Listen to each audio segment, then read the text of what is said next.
മുസ്ലിമീങ്ങൾ പെറ്റുകൂട്ടുകയാണ്. ഇങ്ങനെ പോയാൽ അവർ കേരളത്തിൽ ഭൂരിപക്ഷമായിത്തീരും.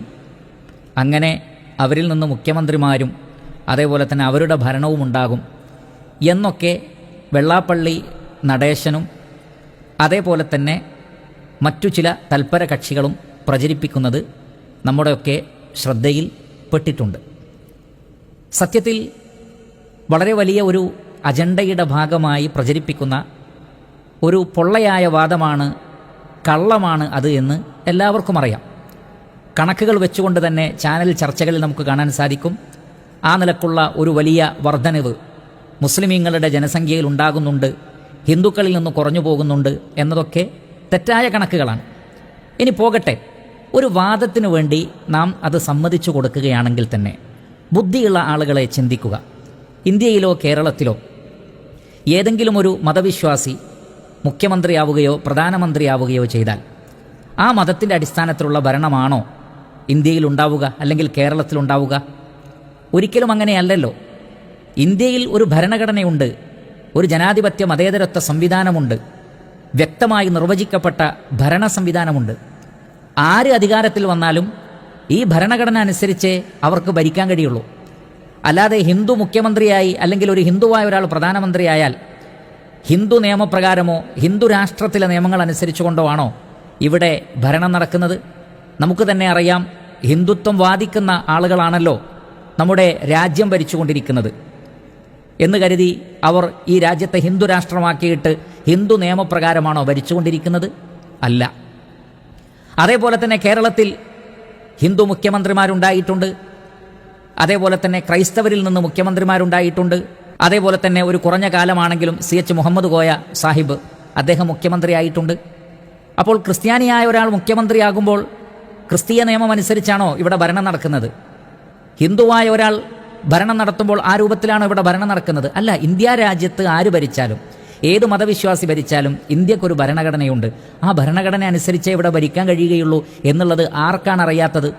എന്നിട്ടും ഈ പൊള്ളയായ വാദം മുസ്ലിമീങ്ങൾ ഭൂരിപക്ഷമായി തീരുന്നു, അവരിൽ നിന്ന് മുഖ്യമന്ത്രിമാരും മറ്റുമൊക്കെ ഉണ്ടായാൽ വലിയ പ്രശ്നമാണ് എന്ന് പ്രചരിപ്പിക്കുന്നത് വിഡ്ഢിത്തമാണ്.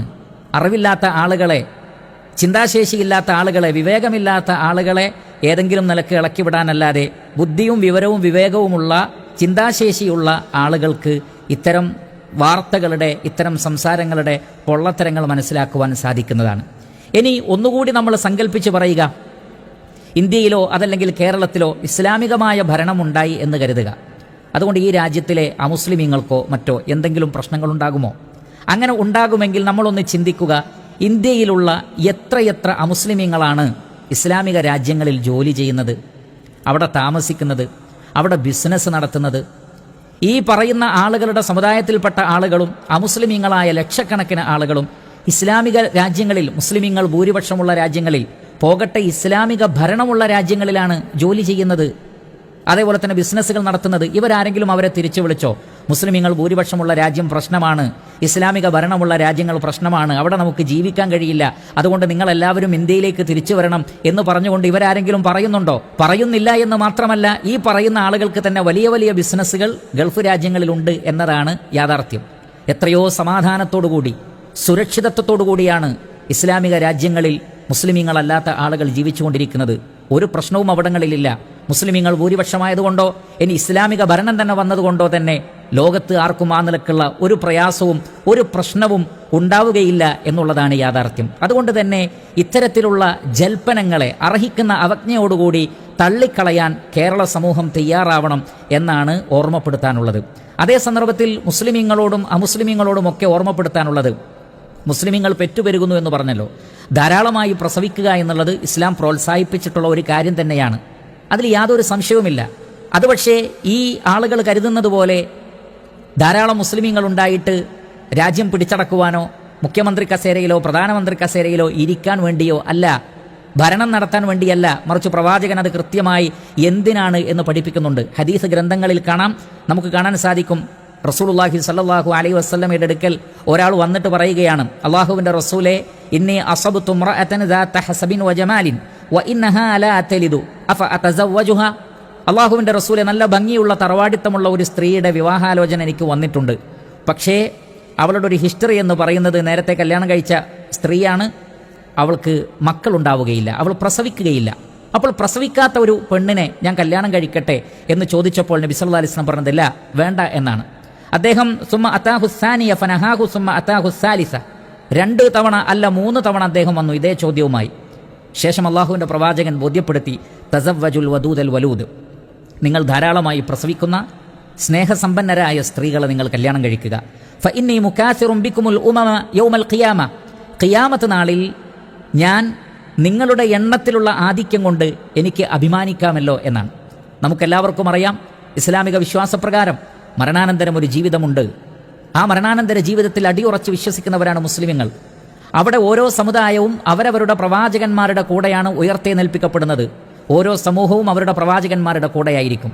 നബി സല്ലല്ലാഹു അലൈഹി വസല്ലം പറയുന്നത്, മുഹമ്മദ് നബി പറയുന്നത്, നാളെ മഹ്ശറിൽ ഖിയാമത്ത് നാളിൽ ലോകാവസാനത്തിൽ ജനങ്ങൾ ഒരുമിച്ച് കൂടുമ്പോൾ എൻ്റെ അനുയായികളുടെ എണ്ണം കൂടുതലായി കാണുന്നത് ഞാൻ ആഗ്രഹിക്കുന്നു.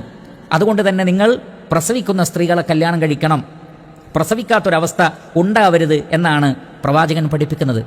അപ്പോൾ ഈ ഒരു തത്വത്തിൻ്റെ അടിസ്ഥാനത്തിലാണ് ധാരാളം പ്രസവിക്കുന്നതിനെ ഇസ്ലാം പ്രോത്സാഹിപ്പിച്ചിട്ടുള്ളത്. അതിൻ്റെ അർത്ഥം സ്ത്രീകളെ ഒട്ടും പരിഗണിക്കാതെ പല ആളുകളും സൂചിപ്പിച്ചതുപോലെ വെള്ളാപ്പള്ളി നടേശൻ അങ്ങനെ ഒരു പ്രസ്താവന ഇറക്കിയപ്പോൾ, പ്രൊഡക്ഷൻ എന്ന് തുടങ്ങിയ വാക്കുകളൊക്കെ ആ വ്യക്തി ഉപയോഗിച്ചപ്പോൾ പല ആളുകളും ചോദിക്കുന്നുണ്ട്, സ്ത്രീകൾ എന്താ പ്രസവിക്കുന്ന യന്ത്രമാണോ എന്ന്. ചാനൽ ചർച്ചകളിലൊക്കെ നമുക്കത് കാണാം. സ്ത്രീകൾ പ്രസവിക്കുന്ന യന്ത്രമല്ല, പക്ഷേ നമുക്കറിയാം സ്ത്രീകൾക്കേ പ്രസവിക്കാൻ കഴിയുകയുള്ളൂ. അതൊരു പച്ചയായ യാഥാർത്ഥ്യമാണ് എന്ന് കരുതി അവരെ ഒരു യന്ത്രമായി കണ്ടുകൊണ്ട് അവർക്ക് മാനുഷികമായ പരിഗണന നൽകാതെ യാതൊരു നിലക്കും അവരുടെ പ്രയാസങ്ങളെ പരിഗണിക്കാതെ നിരന്തരമായി പ്രസവിച്ചുകൊണ്ടേയിരിക്കുക എന്നതാണോ അവരുടെ ജോലി? ഒരിക്കലുമല്ല. മറിച്ച് ഇസ്ലാം പഠിപ്പിക്കുന്നത് സ്ത്രീകൾക്ക് അവരുടേതായ വിശ്രമങ്ങൾ ആവശ്യമുണ്ട്, അവരുടേതായ സൗകര്യങ്ങൾ നോക്കേണ്ടതുണ്ട്. ധാരാളമായി പ്രസവത്തിലൂടെ അവർ രോഗികളായി മാറാൻ പാടില്ല, അവരുടെ ആരോഗ്യം പരിഗണിക്കേണ്ടതുണ്ട് എന്നാണ് ഇസ്ലാം പഠിപ്പിക്കുന്നത്. അതുകൊണ്ടാണ് സൗദി അറേബ്യയിലെ ഗ്രാൻഡ് മുഫ്തിയായിരുന്ന ഷെയ്ഖ് ഇബ്നു ബാസ് റഹ്മത്തുള്ളാഹി അലൈഹി അദ്ദേഹത്തോടൊരു ചോദ്യം, ചില സ്ത്രീകൾക്ക് പ്രസവിക്കുവാനുള്ള ബുദ്ധിമുട്ടുകളുണ്ട്, അതുകൊണ്ട് തന്നെ പ്രസവം നിർത്താനുള്ള മരുന്ന് അവർക്ക് കഴിക്കാമോ? അതേപോലെ തന്നെ പ്രസവം നീട്ടിവെക്കാൻ ചിലപ്പോൾ ചില പ്രസവങ്ങൾ നീട്ടിവെക്കേണ്ടി വരും, അതിനുള്ള മരുന്നുകളോ സംവിധാനങ്ങളോ ഉപയോഗപ്പെടുത്താമോ എന്ന് ചോദിച്ചപ്പോൾ അദ്ദേഹം നൽകിയിട്ടുള്ള മറുപടിയുണ്ട്. ആ മറുപടി ഞാനിവിടെ അതിൻ്റെ ഇംഗ്ലീഷ് ട്രാൻസ്ലേഷൻ ഞാനിവിടെ വായിക്കാം.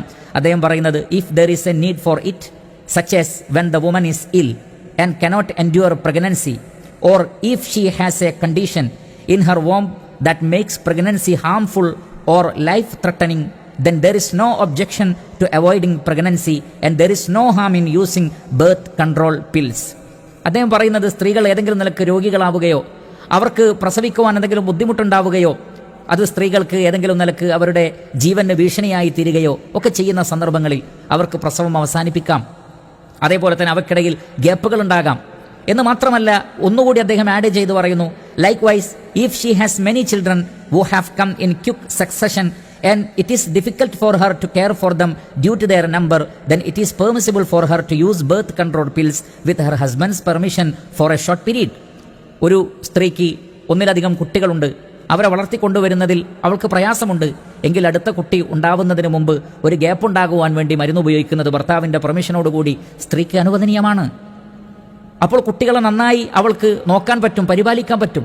അപ്പോൾ ഈ വക കാര്യങ്ങളൊക്കെ നോക്കിയിട്ടും ആ വീടിൻ്റെ സാഹചര്യം, ആ വീട്ടിലെ കുട്ടികൾ, ആ സ്ത്രീയുടെ ആരോഗ്യം, ആ സ്ത്രീയുടെ ഗർഭാവസ്ഥയിൽ ഉണ്ടാകുന്ന അവസ്ഥകൾ, ഇതൊക്കെ പരിഗണിച്ചിട്ട് അവർ പ്രസവിച്ചാൽ മതി. പക്ഷേ അതേ സമയത്ത് പ്രസവിക്കാതിരിക്കുക, കുട്ടികൾ വേണ്ടതില്ല, അതേപോലെ തന്നെ സന്താന നിയന്ത്രണം തുടങ്ങിയിട്ടുള്ള ഏർപ്പാടുകളോട് ഇസ്ലാം യോജിക്കുന്നില്ല. അങ്ങനെ സന്താന നിയന്ത്രണം ഏർപ്പാടാക്കിയ പല രാജ്യങ്ങളും ഇന്ന് പ്രസവിക്കുന്നവർക്ക് സമ്മാനം പ്രഖ്യാപിക്കുന്ന അവസ്ഥയാണ് നമ്മൾ കണ്ടുകൊണ്ടിരിക്കുന്നത്. ചൈന സന്താന നിയന്ത്രണത്തെക്കുറിച്ച് പറഞ്ഞു, പിന്നീട് ഇപ്പോൾ അവരതാ വലിയ സമ്മാനങ്ങൾ പ്രഖ്യാപിച്ചുകൊണ്ട് കൂടുതൽ പ്രസവിക്കുവാൻ പ്രോത്സാഹിപ്പിച്ചുകൊണ്ടിരിക്കുകയാണ്. ഇസ്ലാമിൻ്റെ പ്രായോഗികതയാണ് അവിടെ നമുക്ക് മനസ്സിലാക്കാൻ കഴിയുന്നത്.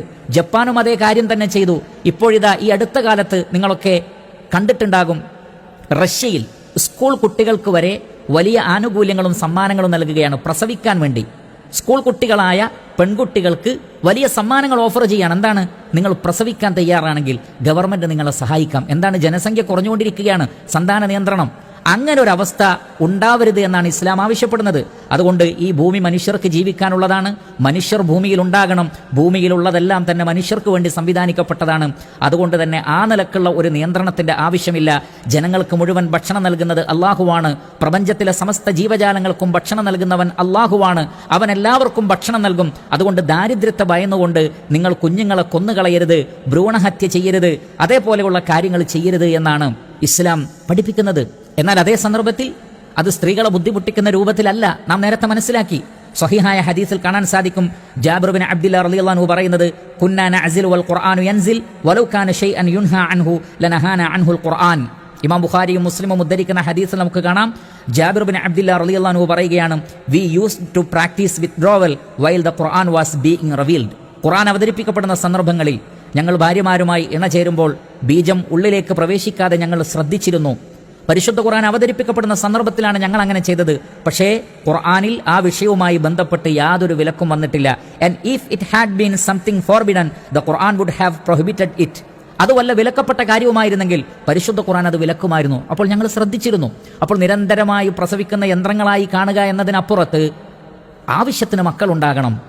അതോടൊപ്പം സ്ത്രീകളുടെ ആരോഗ്യവും മറ്റും പരിഗണിച്ചുകൊണ്ട് സന്താനങ്ങൾ ഉണ്ടാകണം. അതൊരു കുറവായി മുസ്ലിമീങ്ങൾ കാണുന്നില്ല, അതൊരു നന്മയായിട്ട് തന്നെയാണ് നാം കാണുന്നത് എന്ന് നമ്മൾ മനസ്സിലാക്കണം. അതുകൊണ്ട് തന്നെ ഇതേപോലെ മുസ്ലിമീങ്ങൾ പെറ്റുപെരുകുന്നു, അവർക്ക് കുറേ മക്കളുണ്ട് എന്ന് ചില തൽപര കക്ഷികൾ പ്രചരിപ്പിക്കുമ്പോഴേക്ക് അതിലൊരു വിഷമം മുസ്ലിമീങ്ങളെ നമുക്ക് തോന്നേണ്ടെന്ന് ആവശ്യമില്ല.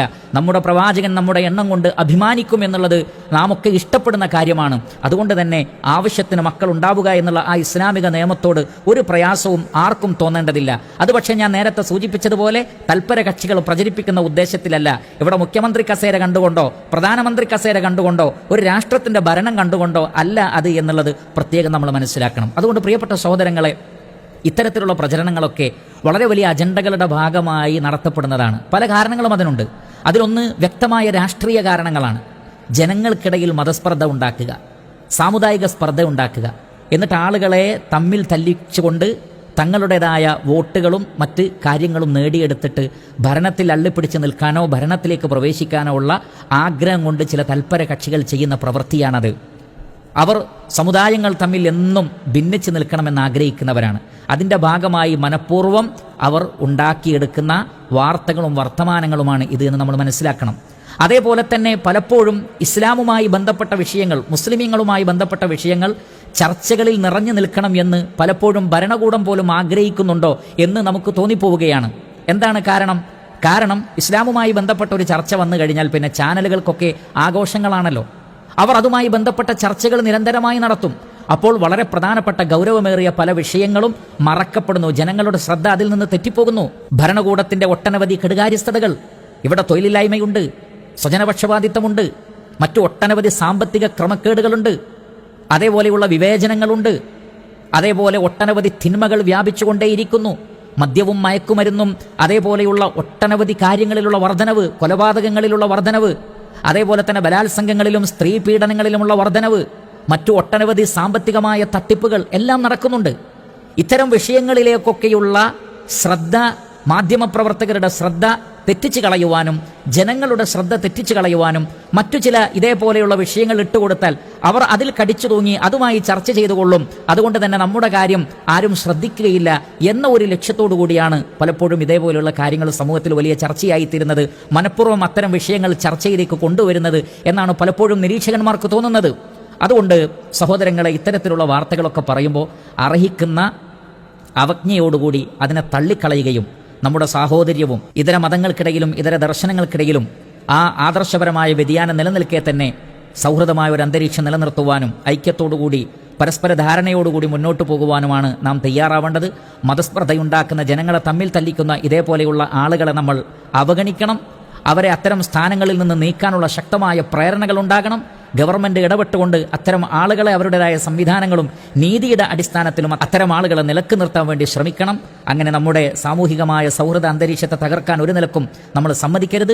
സമുദായങ്ങളെക്കുറിച്ച് തെറ്റിദ്ധാരണ പരത്താൻ നമ്മൾ ഒരിക്കലും സമ്മതിക്കരുത്. ഇനി അവർ അങ്ങനെ പ്രചരിപ്പിക്കുമ്പോൾ അതിന്റെ യാഥാർത്ഥ്യം മനസ്സിലാക്കുവാൻ നമ്മൾ ശ്രമിക്കുകയും വേണമെന്ന് ഓർമ്മപ്പെടുത്തുന്നു. അല്ലാഹു സുബ്ഹാനഹു വ തആല അനുഗ്രഹിക്കട്ടെ. വസല്ലല്ലാഹു അലാ നബിയിന മുഹമ്മദി വ ആലിഹി വസഹ്ബിഹി അജ്മഈൻ വൽഹംദുലില്ലാഹി റബ്ബിൽ ആലമീൻ.